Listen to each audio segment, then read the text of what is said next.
ओम शांति। 22 अप्रैल 2025 मीठे प्यारे बाबा के आज के मीठे मधुर महावाक्य। आज बाबा कहते, मीठे बच्चे, तुम्हारा यह मोस्ट वैल्यूएबल समय है। इसमें तुम बाप के पूरे पूरे मददगार बनो। मददगार बच्चे ही ऊंच पद पाते हैं। प्रश्न, सर्विसेबल बच्चे कौन सी बहानेबाजी नहीं कर सकते हैं? उत्तर, सर्विसेबल बच्चे यह बहाना नहीं करेंगे कि बाबा यहाँ गर्मी है, यहाँ ठंडी है, इसलिए हम सर्विस नहीं कर सकते हैं। थोड़ी गर्मी हुई या ठंडी पड़ी तो नाजुक नहीं बनना है। ऐसे नहीं, हम तो सहन ही नहीं कर सकते हैं। इस दुख धाम में दुख सुख, गर्मी सर्दी, निंदा स्तुति सब सहन करना है, बहानेबाजी नहीं करनी है। गीत धीरज धर मनुआ। ओम शांति। बच्चे ही जानते हैं कि सुख और दुख किसको कहा जाता है। इस जीवन में सुख कब मिलता है और दुख कब मिलता है, सो सिर्फ तुम ब्राह्मण ही नंबरवार पुरुषार्थ अनुसार जानते हो। यह है ही दुख की दुनिया। इनमें थोड़े टाइम के लिए दुख सुख स्तुति निंदा सब कुछ सहन करना पड़ता है। इन सब से पार होना है। कोई को थोड़ी गर्मी लगती तो कहते हम ठंडी में रहें। अब बच्चों को तो गर्मी में अथवा ठंडी में सर्विस करनी है ना। इस समय यह थोड़ा बहुत दुख भी हो तो नई बात नहीं, यह है ही दुख धाम। अब तुम बच्चों को सुख धाम में जाने लिए पूरा पुरुषार्थ करना है। यह तो तुम्हारा मोस्ट वैल्यूएबल समय है। इसमें बहाना चल न सके। बाबा सर्विसेबल बच्चों के लिए कहते हैं, जो सर्विस जानते ही नहीं वे तो कोई काम के नहीं। यहाँ बाप आए हैं भारत को तो क्या विश्व को सुख धाम बनाने। तो ब्राह्मण बच्चों को ही बाप का मददगार बनना है। बाप आया हुआ है तो उनकी मत पर चलना चाहिए। भारत जो स्वर्ग था सो अब नरक है, उनको फिर स्वर्ग बनाना है। यह भी अब मालूम पड़ा है। सतयुग में इन पवित्र राजाओं का राज्य था, बहुत सुखी थे। फिर अपवित्र राजाएं भी बनते हैं। ईश्वर अर्थ दान पुण्य करने से तो उनको भी ताकत मिलती है। अभी तो है ही प्रजा का राज्य, लेकिन ये कोई भारत की सेवा नहीं कर सकते। भारत की अथवा दुनिया की सेवा तो एक बेहद का बाप ही करते हैं। अब बाप बच्चों को कहते हैं, मीठे बच्चे अब हमारे साथ मददगार बनो। कितना प्यार से समझाते हैं। देही अभिमानी बच्चे समझते हैं, देह अभिमानी क्या मदद कर सकेंगे, क्योंकि माया की जंजीरों में फंसे हुए हैं। अब बाप ने डायरेक्शन दिया है कि सबको माया की जंजीरों से, गुरुओं की जंजीरों से छुड़ाओ। तुम्हारा धंधा ही यह है। बाप कहते हैं, मेरे जो अच्छे मददगार बनेंगे पद भी वह पाएंगे। बाप खुद सम्मुख कहते हैं, मैं जो हूँ जैसा हूँ, साधारण होने के कारण मुझे पूरा नहीं जानते हैं। बाप हमको विश्व का मालिक बनाते हैं, यह नहीं जानते। यह लक्ष्मी नारायण विश्व के मालिक थे, यह भी किसको पता नहीं है। अभी तुम समझते हो कि कैसे इन्होंने राज्य पाया, फिर कैसे गंवाया। मनुष्यों की तो बिल्कुल ही तुच्छ बुद्धि है। अब बाप आए हैं सबकी बुद्धि का ताला खोलने, पत्थर बुद्धि से पारस बुद्धि बनाने। बाबा कहते हैं, अब मददगार बनो। लोग खुदाई खिदमतकार कहते हैं, परंतु मददगार तो बनते ही नहीं। खुदा आकर जिनको पावन बनाते हैं, उनको ही कहते कि अब औरों को आप समान बनाओ, श्रीमत पर चलो। बाप आए ही हैं पावन स्वर्गवासी बनाने। तुम ब्राह्मण बच्चे जानते हो, यह है मृत्यु लोक। बैठे बैठे अचानक मृत्यु होती रहती है, तो क्यों ना हम पहले से ही मेहनत कर बाप से पूरा वर्षा ले अपना भविष्य जीवन बना लेवें। मनुष्यों की जब वानप्रस्थ अवस्था होती है तो समझते हैं अब भक्ति में लग जाएं। जब तक वानप्रस्थ अवस्था नहीं है तब तक खूब धन आदि कमाते हैं। अभी तुम सबकी तो है ही वानप्रस्थ अवस्था, तो क्यों ना बाप का मददगार बन जाना चाहिए। दिल से पूछना चाहिए, हम बाप के मददगार बनते हैं। सर्विसेबल बच्चे तो नामी ग्रामी हैं, अच्छी मेहनत करते हैं। योग में रहने से सर्विस कर सकेंगे। याद की ताकत से ही सारी दुनिया को पवित्र बनाना है। सारे विश्व को तुम पावन बनाने के निमित्त बने हुए हो। तुम्हारे लिए फिर पवित्र दुनिया भी जरूर चाहिए। इसलिए पतित दुनिया का विनाश होना है। अभी सबको यही बताते रहो कि देह अभिमान छोड़ो, एक बाप को ही याद करो, वही पतित पावन है। सभी याद भी उनको करते हैं। साधु संत आदि सब अंगुली से ऐसे इशारा करते हैं कि परमात्मा एक है, वही सबको सुख देने वाला है। ईश्वर अथवा परमात्मा कह देते हैं, परंतु उनको जानते कोई भी नहीं।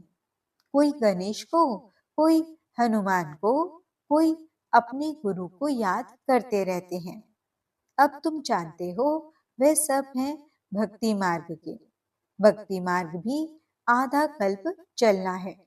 बड़े बड़े ऋषि मुनि सब नेति नेति करते आए हैं।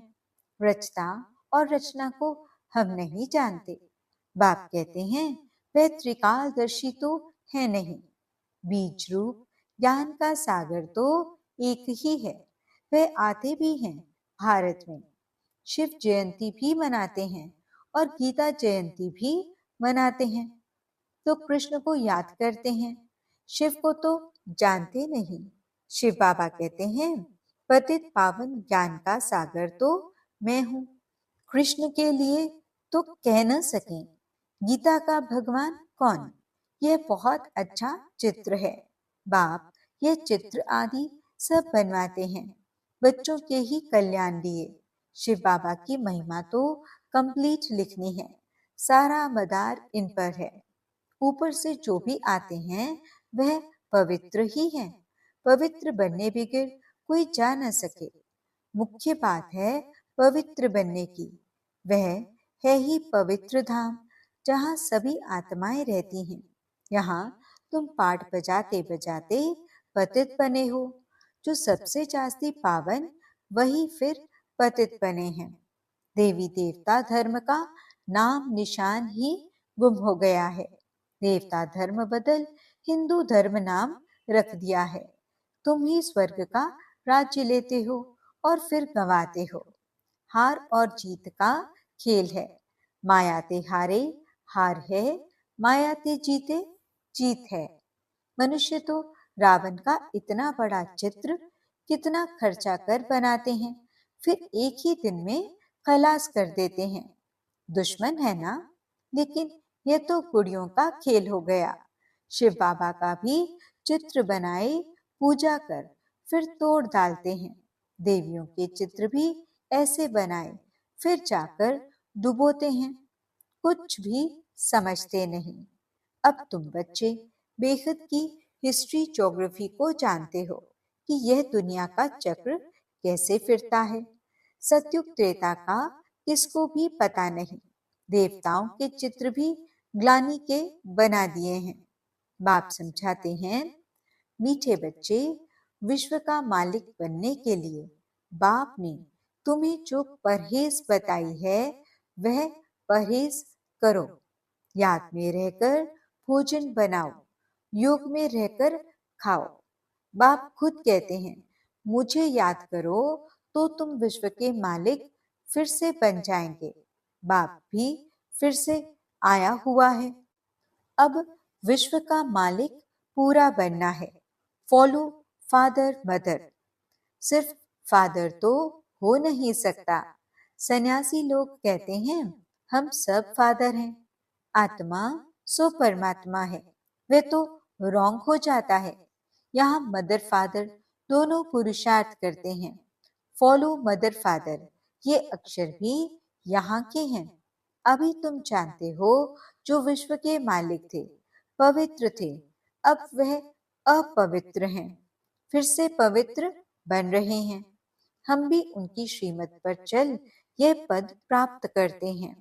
वह इन द्वारा डायरेक्शन देते हैं, उस पर चलना है। फॉलो नहीं करते तो सिर्फ बाबा बाबा कह मुख मीठा करते हैं। फॉलो करने वाले को ही सपूत बच्चे कहेंगे ना। जानते हो, मम्मा पापा को फॉलो करने से हम राजाई में जाएंगे, यह समझ की बात है। बाप सिर्फ कहते हैं मुझे याद करो तो विकर्म विनाश हो, बस। और कोई को भी यह समझाओ। तुम कैसे 84 जन्म लेते लेते अपवित्र बने हो, अब फिर पवित्र बनना है। जितना याद करेंगे तो पवित्र होते जाएंगे। बहुत याद करने वाले ही नई दुनिया में पहले पहले आएंगे। फिर औरों को भी आप समान बनाना है। प्रदर्शनी में बाबा मम्मा समझाने लिए जा नहीं सकते। बाहर से कोई बड़ा आदमी आता है तो कितने ढेर मनुष्य जाते हैं उनको देखने के लिए कि यह कौन आया है। यह तो कितना गुप्त है। बाप कहते हैं मैं इस ब्रह्मा तन से बोलता हूँ, मैं ही इस बच्चे का रिस्पॉन्सिबल हूँ। तुम हमेशा समझो शिव बाबा बोलते हैं, वह पढ़ाते हैं। तुमको शिव बाबा को ही देखना है, इनको नहीं देखना है। अपने को आत्मा समझो और परमात्मा बाप को याद करो। हम आत्मा हैं, आत्मा में सारा पाठ भरा हुआ है। यह नॉलेज बुद्धि में चक्र लगानी चाहिए। सिर्फ दुनियावी बातें ही बुद्धि में होंगी तो गोया कुछ नहीं जानते, बिल्कुल ही बदतर हैं। परंतु ऐसे ऐसे का भी कल्याण तो करना ही है। स्वर्ग में तो जाएंगे परंतु ऊंच पद नहीं, सजाएं खाकर जाएंगे। ऊंच पद कैसे पाएंगे, वह तो बाप ने समझाया है। एक तो स्वदर्शन चक्रधारी बनो और बनाओ। योगी भी पक्के बनो और बनाओ। बाप कहते हैं मुझे याद करो, तुम फिर कहते बाबा हम भूल जाते हैं। लज्जा नहीं आती? बहुत हैं जो सच बताते नहीं हैं, भूलते बहुत हैं। बाप ने समझाया है कोई भी आए तो उनको बाप का परिचय दो। अब 84 का चक्र पूरा होता है, वापस जाना है। राम गयो रावण गयो, इसका भी अर्थ कितना सहज है। जरूर संगम युग होगा जबकि राम का और रावण का परिवार है। ये भी जानते हो सब विनाश हो जाएंगे, बाकी थोड़े रहेंगे। कैसे तुमको राज्य मिलता है वह भी थोड़ा आगे चल सब मालूम पड़ जाएगा। पहले से ही तो सब नहीं बताएंगे ना, फिर वह तो खेल हो न सके। तुमको साक्षी हो देखना है, साक्षात्कार होते जाएंगे। इस 84 के चक्र को दुनिया में कोई नहीं जानते। अभी तुम बच्चों की बुद्धि में है। हम वापस जाते हैं। रावण राज्य से अभी छुट्टी मिलती है, फिर अपनी राजधानी में आएंगे। बाकी थोड़े रोज हैं। ये चक्र फिरता रहता है ना, अनेक बार ये चक्र लगाया है। अब बाप कहते हैं जिस कर्म बंधन में फंसे हो उनको भूलो। गृहस्थ व्यवहार में रहते हुए भूलते जाओ। अब नाटक पूरा होता है, अपने घर जाना है। इस महाभारत लड़ाई बाद ही स्वर्ग के गेट्स खुलते हैं। इसलिए बाबा ने कहा है, यह नाम बहुत अच्छा है, गेटवे टू हेवन। कोई कहते हैं लड़ाइयां तो चलती आई हैं।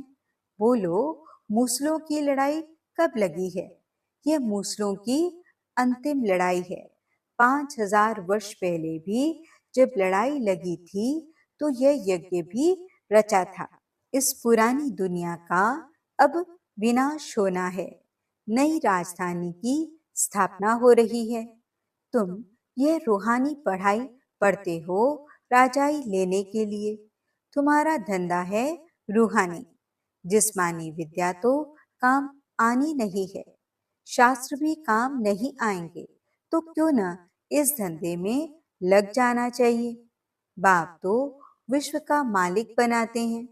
विचार करना चाहिए कौन सी पढ़ाई में लगे। वे तो थोड़े डिग्रियों के लिए पढ़ते हैं, तुम तो पढ़ते हो राजाई के लिए। कितना रात दिन का फर्क है। वह पढ़ाई पढ़ने से भूगरे यानी चने भी मिलेंगे या नहीं, पता थोड़े ही है। किसका शरीर छूट जाए तो भूगरे भी गए। यह कमाई तो साथ चलने की है। मौत तो सिर पर खड़ा है। पहले हम अपनी पूरी कमाई कर लेवें। यह कमाई करते करते दुनिया ही विनाश हो जानी है। तुम्हारी पढ़ाई पूरी होगी तब ही विनाश होगा। तुम जानते हो, जो भी मनुष्य मात्र हैं, उनकी मुट्ठी में है भूगरे। उसको ही बंदर मिसल पकड़ बैठे हैं। अब तुम रत्न ले रहे हो। इन भूगरों चनों से ममत्व छोड़ो। जब अच्छी रीति समझते हैं तब भूगरों की मुट्ठी को छोड़ते हैं। ये तो सब खाक हो जाना है। अच्छा, मीठे मीठे सिकिलते बच्चों प्रति माता पिता बाप दादा का याद प्यार और गुड मॉर्निंग। रूहानी बाप की रूहानी बच्चों को नमस्ते। हम रूहानी बच्चों की रूहानी बाप दादा को दिल व जान सिख व प्रेम से नमस्ते नमस्ते नमस्ते जी। गुड मॉर्निंग बाबा। शुक्रिया बाबा। धारणा के लिए मुख्य सार।